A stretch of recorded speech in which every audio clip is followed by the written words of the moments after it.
Hello, I am roaringbug and welcome to my Sims 4 speed build. Today I am making this house. It is called New York Detached House and it is base game, so if you want it you can get it off the gallery at roaringbug, all one word. And if you like my video, please like, subscribe, or leave me a comment. And if you'd like to reach me, you can contact me at my various social media. That is listed in the description. So with that out of the way, I can start talking about this build. So this build, as I said, is completely base game, so anyone can download it. And if you own other packs, you're more than welcome to swap anything out and put something better or something that you like in the build to replace it. So I have been a bit of a shutterbug, and I have been going around my neighborhood and I've been snapping pictures of real life houses and trying to recreate them in The Sims. This house is very suburban and actually a lot more simple than the houses I've been making lately. If you have been following my channel, then I'm sure you've been seeing that I've been making a lot of Victorian houses with just the base game. And I have to say, I really like Victorian houses just because they have all these like doohickeys everywhere and like fancy things that make the house really interesting. And trying to figure out how to piece together a roof is the challenge enough to try and furnish a house. But like I said, this house is based on a real house, so I'm trying to make it look as realistic as possible. You're seeing that I put this attic in the build, but I did not furnish the attic. I only had so much patience to furnish the rest of the house. But this house ends up coming together and becoming a 3-bedroom, 2-bath house. And I thought it looked very nice. And you know, right now I'm being very methodical. I'm working on the outside, and then I worked on the inside of the house. So this house is very, very white, very, very neutral, but like I said, I'm going for realism. So I tried to like section off the front yard by using these fences and putting some like sidewalk stuff. I did this terrain landscaping thing here with these bushes because in real life this house just had like some manicured bushes in the front. It didn't really have any kind of like complicated or flowery landscaping, and I tried to keep the spirit of it by just putting these like bushes here and there and, you know, just keeping it very neutral. And I was kind of struggling to try and make that little bit of side part of the yard look interesting, and I ended up making it a little bit bigger.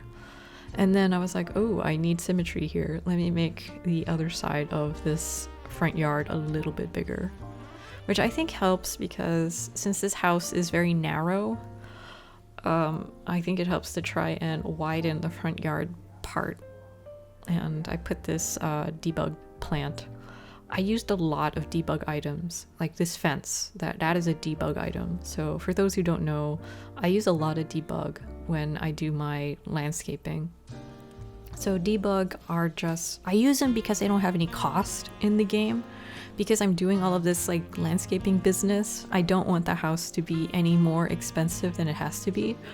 So I don't remember how expensive this house ends up being, but it's a sim, so you know, you could cheat the money that you want. But this house is not cheap and I didn't want to add more cost to it, so I used debug landscaping. And it's just the window dressing in the other houses that you can't use in your game. They're just like dressing, set dressing in the world. Like these bushes, they're debug. This fence is debug. Like they don't have any gameplay per se, but they just look pretty, and I like them because they help with the realism. Because that chain link fence is very real. I don't know anyone who's probably hadn't seen a chain link fence somewhere. And I basically use this same bushy bush from the debug catalog everywhere. I just put it in different sizes. Like I had this really little narrow like area next to the house. I'm like, I'm gonna put this bush here. And I put this little bump out just so I can have a little, what would you call it? Like a little boot room into the backyard. And I feel like that's very realistic, but you know, I've also seen just a door leading out into a backyard. So I wanted, I don't know, a little bit of something leading out to this backyard. And yeah, the thing about platforms is that everything wants to jump on the platform. So I'm trying to, you know, maneuver without having the backyard and the freaking platform, get in the way. But, you know, if you want to landscape and the platform is making all of your plants jump, you could just put the house back down to ground level, do all your landscaping, and then raise the platform, the house again. But you have to add all of your stairs again because it'll delete all of the stairs. So that's the only downside. So right now I'm doing the interior layout of the first floor. Like I said, I was very proud of myself. I was being very methodical. And I wanted to add a fireplace, but I wanted to be on this wall. And I was like, ooh, I want to make sure the chimney actually aligns with where the fireplace is, because I'm all about the realism. I hate putting a chimney down and it doesn't line up with where the fireplace is inside the house.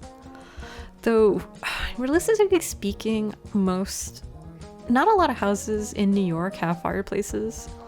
A lot of them just have radiators to keep warm. So, you know, it's just for gameplay, really. I mean, if you have seasons, most people have seasons. You know, you get Winterfest and Santa Claus or Father Winter only visits you if you have a fireplace with a chimney. So that's why I try to include one in the game, just because I love that little holiday feature in the game. So as you can see, I keep the color palette of the house very neutral. It's very white and just a little bit of gray here and there. And I put this like hall table and it just moves around all over the place. I just did not know what to do with that. And you're seeing me furnish this bathroom, but most of the time I don't really show the furnishings of bathrooms. They're pretty boring. And I made this little kitchen. I feel like this house really screams like early 90s decor. So, you know, like I said, this is the type of realism I'm trying to go for. And I put this chess table here, and I thought about making this into a skill building room until I remembered that I had a garage. So for gameplay purposes, you need a skill building room to hold all of your skill building objects.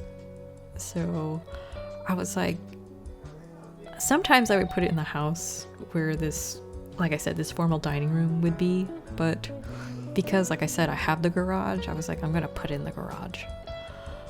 Also, for realistically, having a dining room would be in a house like this, but yeah, it's really up to you. And now I'm trying to figure out the floor plan for the bedrooms upstairs. So again, this is a 3-bedroom, 2-bath house, which I think is pretty good. I think it can probably fit like 6 Sims. If you want, maybe you can try and do like a ladder into the attic space and maybe squeeze out another bedroom or 2.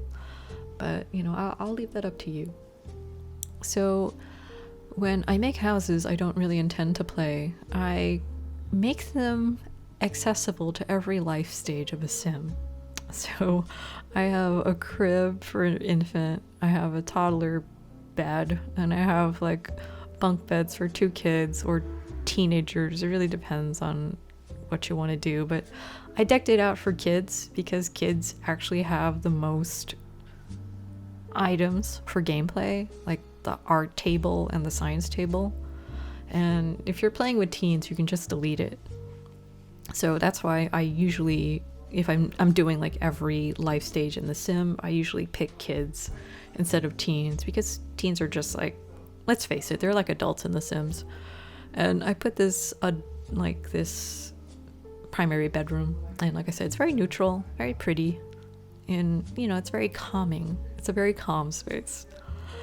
And you know, I put a laptop in that dining room, but then I realized I should put a computer in this primary bedroom. And now I'm doing the two things I usually forget, which is a trash can and a mailbox. And I'm just putting some skill building items and decorative items in this garage. So, you know, like gym equipment, an easel, a workbench, and just, you know, putting a little bit of greenery in this little bit of corner here, which is jumping to the platform. And I'm just adding some outdoor lighting. So I just put like these little porch lights and lights in the attic. I know it's not really necessary per se, but it adds a little bit of realism when there's lighting in all of the windows. And now I'm just doing a little bit of terrain paint.